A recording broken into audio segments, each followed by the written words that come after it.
start button, okay? It's the fastest Q&A ever. You ready? You can share this with your family, okay? This is the video. You know how we're all looking for the little video you can share?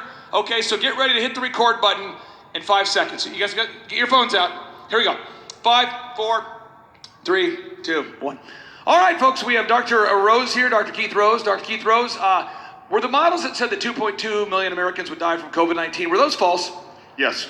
Dr. Rose, are the PCR tests that are calibrated, are the PCR tests, the COVID-19 tests, are those falsely calibrated to inflate the number of deaths or cases?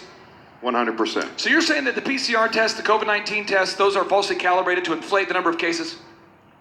Those are about as real as that Epstein killed himself. Let's review. So you're saying that the models that said that 2.2 million people would die, that created all the fear, those models are false?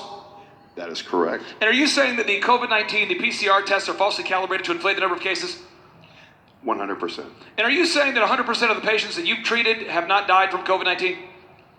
Yes, unequivocally. Let me try again. Up to 90 years old, including my 85-year-old parents. So you're saying, wait, man, I gotta send this to my friends. Okay, so here we go. So you're saying the models that said that 2.2 million people would die, those are false? Yes. And you're saying that the PCR test, the COVID-19 tests are falsely inflated to inflate the number of cases? Not science, a narrative with a plan. They're not arguing the science. And are you saying that 100% of the people you've treated with COVID-19 have not died? That is correct. So I just want to ask you, what is going on? You have a plan.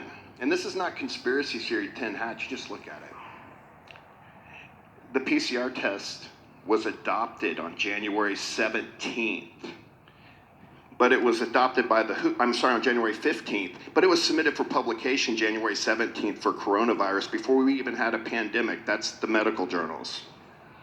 11 million people in a recent study out of Japan for asymptomatic transfer published in a British journal were shown no asymptomatic transmission, not one patient. When you have the most famous journal, The Lancet, publish a study saying hydroxychloroquine is dangerous with 84,000 retrospective patients, they can't produce one medical record, and we find out the study was done by 4 people, one of them an adult filmmaker. You have to question the science or understand the narrative, and that's where you have truth being suppressed. And I know we are responsible for that. I know the average person, our people watching this video have longer than average attention spans, but I think we have to stop asking you questions, because if it's longer than 5 minutes, people can't handle it. Stop. Okay, now you have the video you can share with everybody, right? That video? You need that video? Because that's what you have to do, right? Everybody, when you get home, what do you have to do? You have to share with everybody that the models that said